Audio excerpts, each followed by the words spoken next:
নমস্কার বন্ধুরা, আমি আপনাদের বন্ধু ডক্টর শ্রী সুব্রত। শ্রী সুব্রত অ্যাস্ট্রোলজিক্যাল কনসালটেন্সির পক্ষ থেকে আপনাদের জানাই শুভেচ্ছা। সম্পূর্ণ বিজ্ঞান ভিত্তিক ও শাস্ত্রসম্মত জ্যোতিষ আলোচনা শুনতে ও দেখতে এবং মনস্তাত্ত্বিক পরামর্শ পেতে আমার চ্যানেলটি সাবস্ক্রাইব করুন। বন্ধুরা, আজ আমি একটা নতুন বিষয় নিয়ে আপনাদের সঙ্গে আলোচনা করব। 20শে জানুয়ারি বুধ দেব মকর রাশিতে উত্তর আষাঢ় নক্ষত্রে প্রবেশ ঘটেছে। বুধ হল মিথুন ও কন্যা রাশির অধিপতি। মকরে অবস্থান করছে কেতুদেব এই সময়, ওই একই নক্ষত্রে। ফলে এই সময় বুধ ও কেতুর সমন্বয় সংযোগ তৈরি হয়েছে। ওই একই রাশিতে রয়েছে রবিদেবের অবস্থান। তাই বন্ধুরা, এই বুধাদিত্য যোগের সঙ্গে কেতুর সমন্বয় দেখা যাবে 20শে জানুয়ারি থেকে আগামী 6ই ফেব্রুয়ারি পর্যন্ত। তো সেক্ষেত্রে কোন কোন রাশির শুভ এবং কোন কোন রাশির অশুভ যোগ তৈরি করবে সে বিষয়ে আমরা একটু দেখে নেব। কেতু হলো গোপনীয়তা, ব্রণ, আচম্বিতে ঘটে যাওয়া কোনো ঘটনা, আঘাত, ক্ষতস্থান, মোক্ষ এবং বৈকল্য। এবং বুধ হলো পরিহাস, বালক সুলভ কথাবার্তা, বাক শক্তি, বুদ্ধি, স্মৃতিশক্তি, অস্থির চিত্ততা, বিচার বিশ্লেষণ, ভালো মন্দ বিচার, লেখালেখির, এছাড়া খবর, তত্ত্ব সংগ্রহ, তত্ত্ব আদান প্রদান, সংবাদ, হিসাব রক্ষক, জ্যোতিষ, গণিত শাস্ত্র, ত্বক, স্নায়ুতন্ত্র, নাক, গলগ্রন্থি, নিঃশ্বাস, সর্দি এবং জিহ্বার রোগ ইত্যাদি বিচার করা হয় এই বুধ গ্রহ থেকে। মকর রাশি হল, অধিপতি হলেন শনিদেব। শনি বুধ পরস্পরের বন্ধু, তবুও এই অবস্থানের জন্য কিছুটা বাধার সম্মুখীন হতে পারে শনিদেবের কারকতার জন্য। বুধের অবস্থানের জন্য জাতক কিছুটা সাবধান ও সতর্ক থাকবে। কোনো কিছু করার আগে অনেক কিছু বিবেচনা করে তবেই সে করবে। এবং মকর রাশি উভয়ই পৃথ্বী রাশির প্রকৃতির, তাই সর্বদা এরা বাস্তবসম্মত চিন্তা করবে, কখনো স্বপ্নের জগতে ভাসবে না। ব্যবসার ক্ষেত্রে তুলনামূলকভাবে এদের শুভ প্রভাব থাকবে। কর্মক্ষেত্রেও উন্নতি, তবে কর্মের ক্ষেত্রে কিছুটা নেতিবাচক প্রভাব দেখা যাবে।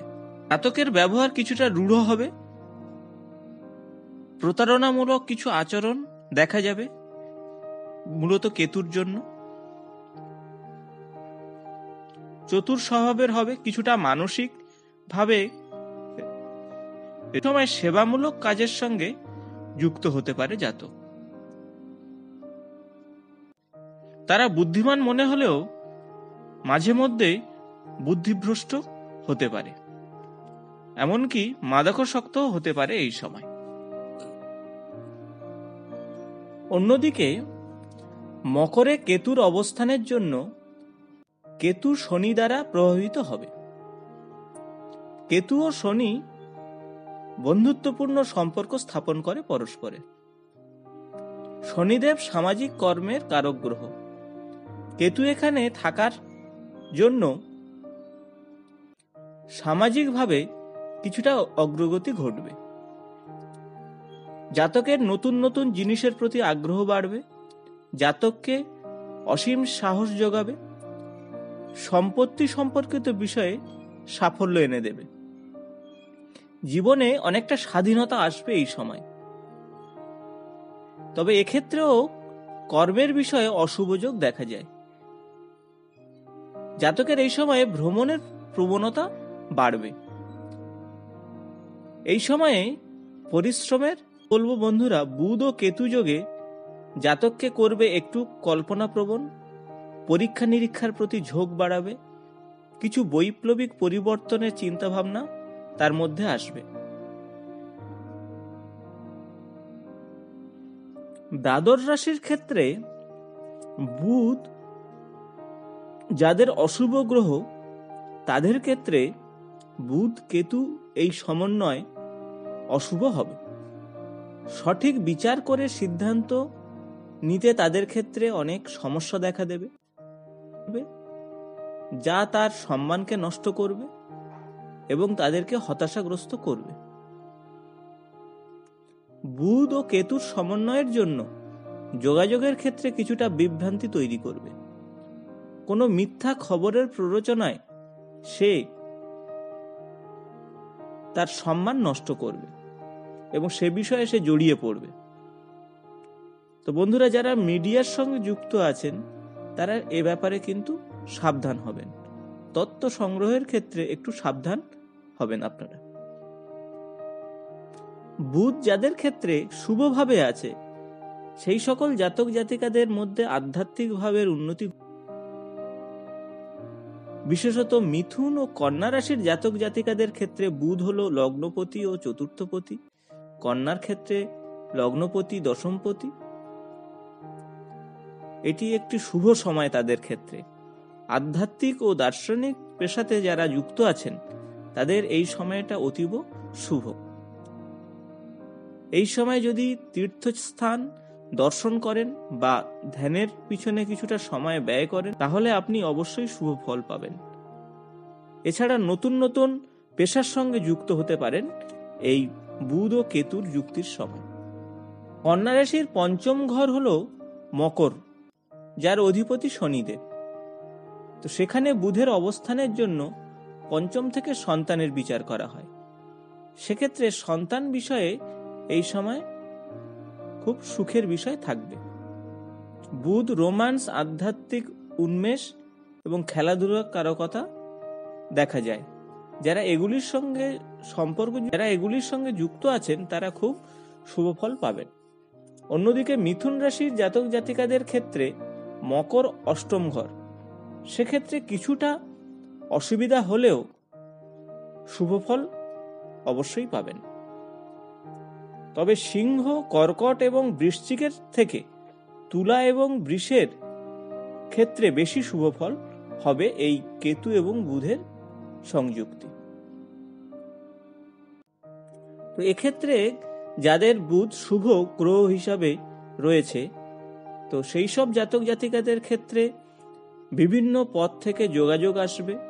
বুধ হলো যোগাযোগের কারক গ্রহ, কেতু হলো গবেষণা। যারা গবেষণার সঙ্গে যুক্ত আছেন তারাও শুভ ফল পাবেন।